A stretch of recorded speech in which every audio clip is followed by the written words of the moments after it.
안녕하세요. 깨지의 에릭입니다. 이번에 두 번째 영상을 찍게 됐는데요. 저 깨지 안에는 깨야 할 성경 지식과 그리고 공감이 있는 공간이라는 저희가 그 프로그램을 만들었고요. 첫 번째 시간으로 깨야 할 성경 지식에서 저희가 한번 들려드렸던 이야기가 있었습니다. 지난번에. 그리고 이번에 두 번째 시간으로 공감이 있는 공간에서 저희가 처음으로 책 읽기를 낭독해 드릴 겁니다. 그리고 저희가 수필집을 먼저 낭독해 드릴 거고요. 그 수필집은 이화동 연가라는 책이고요. 이금래 선생님의 두 번째 수필집입니다. 저희가 첫 번째 시간으로 공감이 있는 공간에서 들려드리는 책 이야기를 들어보도록 하겠습니다. 촉촉한 감동. 교회에서 어린이부 교사로 섬겼다. 그런데 옛날 같지 않다. 한 가정에 아이들이 하나 아니면 둘이어서인가? 아이들이 해달라는 대로 다 해주어서 아까운 것도 없고 말도 잘 듣지 않는다. 그 중에 남매가 있었다. 아이들은 마음이 상할 정도로 말을 듣지 않았다. 왜 저 아이들이 저럴까 생각을 해보았다. 작은 아이에게 엄마는 무엇을 하시니? 하고 물었다. 그러자 네, 미장원을 하셔요 했다. 알고 보니 나도 잘 아는 집사님이 그 아이들의 어머니였다. 그녀는 가끔 내게 제가 매일 바빠서 아이들에게 제대로 해주는 것이 없어서 미안합니다 라는 말을 건넨 적이 있었다. 그래, 나는 그 아이들이 외롭고 정이 부족해서 저러는구나 싶었다. 그 후 그 아이들을 만날 때마다 끌어안아주고 이 다음에 참 귀한 사람이 될 것이라고 말했다. 두 남매를 만나면 자연스레 나는 무엇이 먹고 싶으냐고 물었다. 남매가 좋아하는 것을 메뉴로 삼아 간식을 만들어 전체 아이들에게 주곤 했다. 언젠가 아이들 엄마가 저의 남매를 특별히 생각한다는 것을 알게 되었다며 감사하다고 인사를 했다. 그 후 1년이 지났을까? 아이들이 나를 보면 뛰어오며 인사를 했다. 나도 반갑고 귀여워서 꼭 끌어안아주며 멋있다고 칭찬을 아끼지 않았다. 큰아이가 누나이고 작은아이가 남동생이었다. 언제든지 먹고 싶은 것이 있으면 이야기하라고 했다. 정말이세요? 물으면 나는 그럼 하고 긍정의 답을 보내면 아이들은 너무 좋아서 방방 뛰며 선생님 감사합니다 라고 하며 막 뛰어갔다. 아이들은 점점 말을 잘 듣고 상냥해졌다. 나를 보면 먼 곳에서부터 뛰어왔다. 나도 어느덧 정이 들어서 그 아이들이 예쁘고 반가워서 볼 때마다 얼굴을 비벼주며 안아주었다. 아이들이 저렇게 변하다니 나도 마음이 기쁘고 훈훈했다. 어린이부는 4살에서 14살까지 아이들이 오는 곳이다. 오후 예배드리시는 성도님들 자제들을 돌보아준다. 나는 교사를 그만두고도 천안중앙교회 수련원에서 원어민들과 여름 영어 캠프에 참석했다. 원어민들이 좋아하는 참치 샌드위치, 핫도그, 샐러드 등 간식을 준비했다. 3박 4일이 힘은 들었지만 결국 은혜는 내가 받고 행복한 마음으로 돌아왔다. 몇 년이 지난 이번 여름에도 어린이 영어 캠프의 일원으로 봉사를 떠났다. 총괄의 일을 맡아 해줄 사람이 없다는 부탁을 받고 동참했다. 출발 전 모임에 가보니 어린이부 부장님과 담당 권사님들이 아름다운 공주님 같은 분들이었다. 힘든 일은 내가 맡아서 해야겠다는 마음을 먹고 같이 떠났다. 목적지는 경기도 내촌 수련원이었다. 수영장이며 부엌, 식당, 방 그런 대로 준비가 잘 되어 있었다. 그런데 도착해서부터 푹푹 찌는 더위와 천둥 번개가 치는 날씨였다. 게다가 앞이 보이지 않을 만치 비가 쏟아졌다. 공과는 강당에서 해서 별 문제가 없었지만 아이들이 수영하고 싶어 난리지경이었다. 그 중에 눈에 띄는 교사가 있었다. 어린이부에서 남매 중에 누나인 혜원이가 교사로 온 게 아니던가. 반갑기도 하고 어떻게 된 일인지 궁금했다. 부장 권사님한테 신혜원이에 관하여 물어보았다. 참 착실하고 열정적이라는 대답이었다. 키도 훤칠하고 퍽 예뻤다. 아, 그렇구나. 저렇게 변할 수 있구나. 나는 감사 기도를 드렸다. 그랬다. 하나님께서 하셨구나. 선생님 하고 부르며 그 아이가 달려와서 목을 끌어안았다. 나도 정말 반가웠다. 혜원아, 이렇게 훌륭한 교사가 되었구나. 네가 선생님과 함께 봉사할 줄 누가 알았겠니? 라고 말했다. 다 선생님께서 잘 길러주셔서지요. 라고 말했다. 나는 울컥하며 눈가가 촉촉해왔다. 만날 때마다 그냥 끌어안아주고 이야기 들어준 것밖에 없었는데 이런 귀한 소리를 듣는다고 생각하니 감회가 깊었다. 찬우 또한 자기 몫을 잘 감당하고 잘 있겠지 생각하니 모든 것이 감동이었다.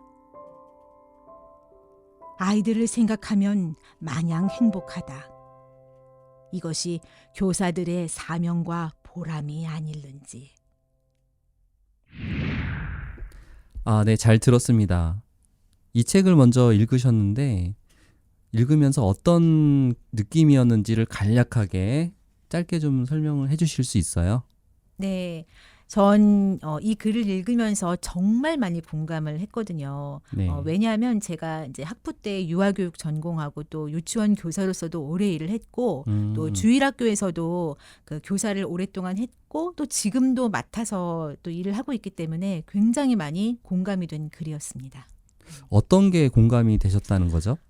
먼저 그러니까 제가 이 글을 읽으면서 그 작가 선생님이 참 대단하다고 생각했던 게 아이들을 만날 때마다 이렇게 끌어안아주고 격려해 주셨거든요. 근데 그게 사실 당연하다고 생각이 되지만 쉬운 일은 아니거든요. 특히 심하게 말썽 부리는 아이들을 사랑으로 이렇게 다독여 준다는 게 생각보다 어려워요. 네, 그런 부분에 있어서 선생님의 이런 것을 보면서 제 자신을 좀 돌아보고 나 그렇게 그때 못했었는데 너무 그 아이한테 미안하다. 뭐 이런 마음이 좀 들더라고요. 화가 많이 났을 텐데 아니면은 조금 그 단체이기 때문에 좀 뭔가 통제를 할 수도 있는 상황인데 그렇게 하지 않았다는 거죠. 그렇죠. 그 교사로서의 어떤 그런 그 사명이 있어야 교사를 하는 건가요? 맞아요.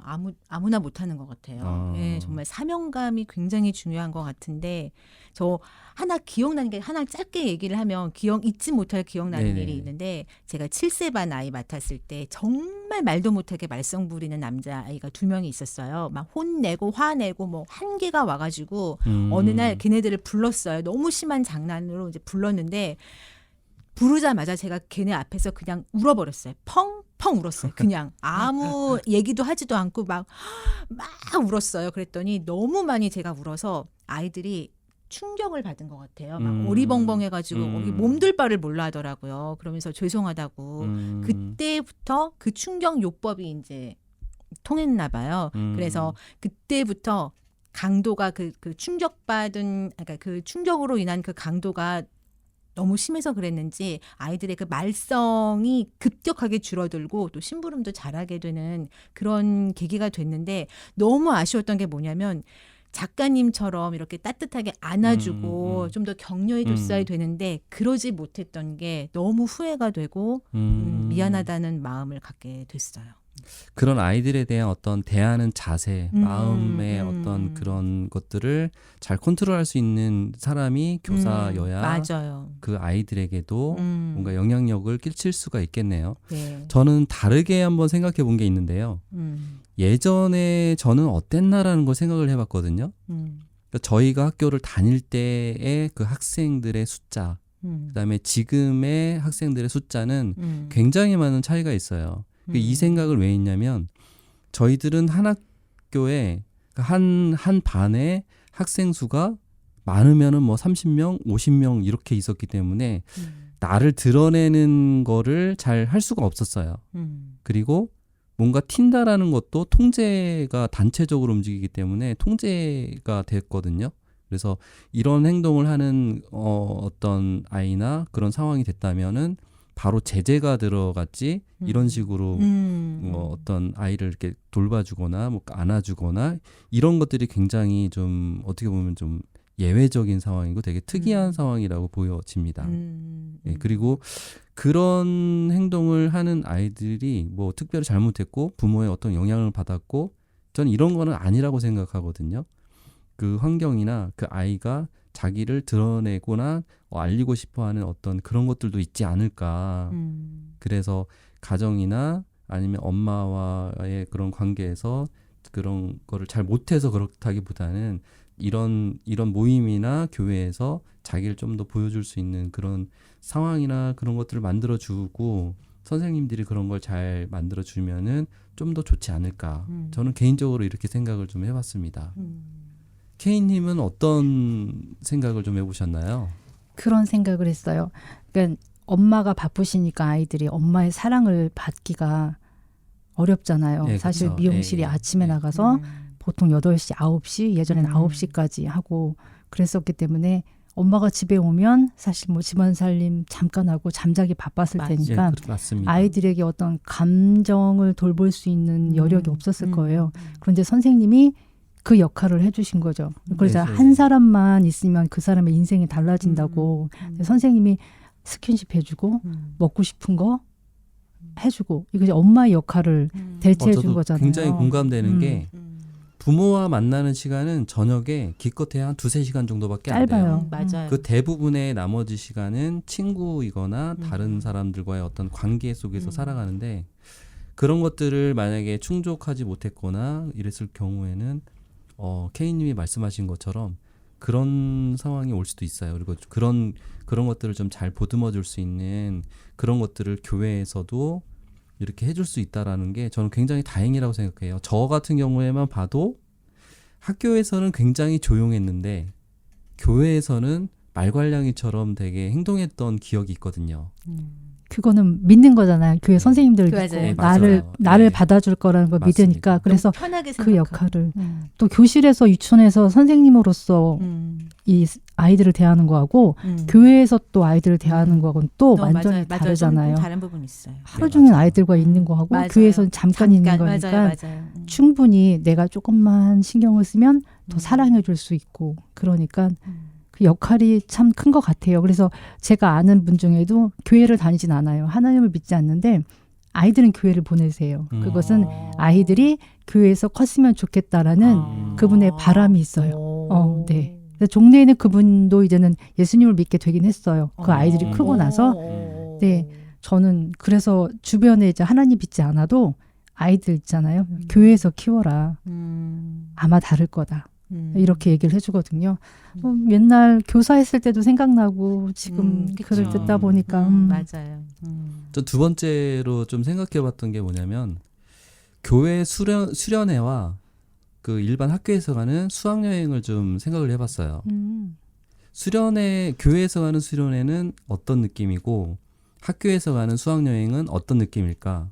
이걸 좀 생각을 해봤는데 학교에서는 정해진 어떤 코스에 따라서 이 대규모로 움직이기 때문에 항상 통제하고 그 벗어나지 않게 관리하는 게 굉장히 주였던 것 같아요. 그래서 거기서 뭔가 다른 행동을 하거나 뭔가 정말 튀는 행동을 하면은 또한 제재가 가해집니다. 그 제재라는 거는 뭐 혼나기도 하고 벌을 받기도 하고 그러는 건데 교회 수련회는 좀 느낌이 달랐던 것 같아요.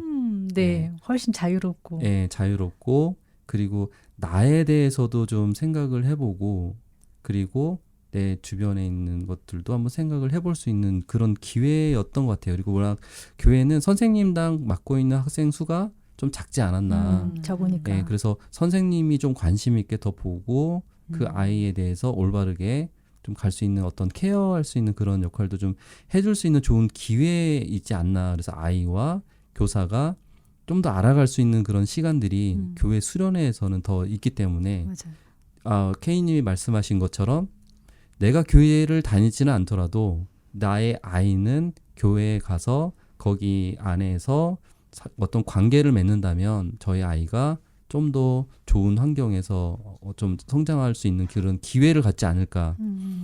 그런 생각을 좀 해보게 되네요. 소수정예가 중요하네요. 아우, 그럼요. 교사의 역할은 굉장히 중요하다고 생각하지만 어쨌거나 저희가 그런 것들을 교회에서 이런 것 이렇게 수필에서 나오는 것처럼 따뜻하게 한번 안아주는 것이 그 아이의 미래를 어떻게 바꿀 수도 있다라는 아주 맞아요. 훈훈한 그런 내용이었던 것 같습니다. 네, 교회에서만 그치는 게 아니라 정말 지금 내 자식, 네. 내 아이를 어떻게 키우고 있는가 그것까지도 생각하게 되더라고요. 정말 얼마나 많이 안아주고 얼마나 많이 이렇게 다독여주고 또 스킨십도 많이 하고 보듬어주고 있나 좀 되돌아보게 되긴 하더라고요. 우리는 여기서 이제 우리는 주일학교를 지나왔잖아요. 그리고 자식을 키우고 있고 교사도 해봤기 때문에 굉장히 다각도로 이 이야기를 볼 수 있을 것 같아요. 맞아요. 뭐 짧게 오늘 이야기를 나누는데요. K님과 셀리님의 입장에서는 이 이야기에 대해서 짤막하게 마무리를 한번 해주신다면 뭐 하실 말씀 있으신가요? 전 마무리는 그냥 딱 그 작가님이 적은 그 글귀를 그냥 딱 읽는 걸로 마무리할게요. 네네네. 만날 때마다 그냥 끌어안아주고 이야기 들어준 것밖에 없었는데 이게 정말 그냥 마지막 저의 마무리라고 하겠습니다. 그럼 앞으로도 계속 그렇게 하실 거죠? 해야죠. K님은 어떤 뭐 단어나 어떤 느낌이 따로 있었나요? 저는 아까 제가 얘기했던 대로 네. 한 사람이 되자. 따뜻하게 눈빛을 주고 말을 건네주고 보듬어주는 한 사람이 되자. 그 한 번 누가 굉장히 힘들었는데 한 번 쓰다듬어주면 맞아요. 그게 또 일평생 남을 수도 있는 거잖아요. 맞아요. 그런 사람이 그런 어른이 됐으면 좋겠어요. 저는 여기서 제일 좋았던 단어가 이 제목입니다. 촉촉한 감동이라는 말. 그러니까 감동을 일부러 주진 않잖아요. 나에게 뭔가 서서히 스며들듯이 온다는 느낌. 이런 느낌이 너무 좋았어요. 그래서 제목을 어떻게 이런 내용의 어떤 제목을 이런 식으로 뽑아냈을까. 그래서 이 수필을 한번 읽어보시는 거를 저는 개인적으로 한번 추천을 드립니다. 이 내용뿐만 아니라 다른 내용들도 많이 있지만 저희가 오늘 첫 시간으로 이걸 해봤는데요. 이 이야기 속에서 들어있던 내용을 저희가 잠시 나누고 마무리 그렇게 했습니다. 저희가 다음 시간에는 또 좋은 내용을 가지고 수필을 낭독해 드릴 거고요. 그 얘기로 다시 또 재미있게 찾아오도록 하겠습니다. 첫 번째 시간 좀 어색하고 답답한 마음이 좀 있기는 했지만 다음 시간에는 좀 더 재미있게 하도록 그렇게 하겠습니다. 그러면 함께 해주신 K님과 셀리님 수고하셨습니다. 감사합니다.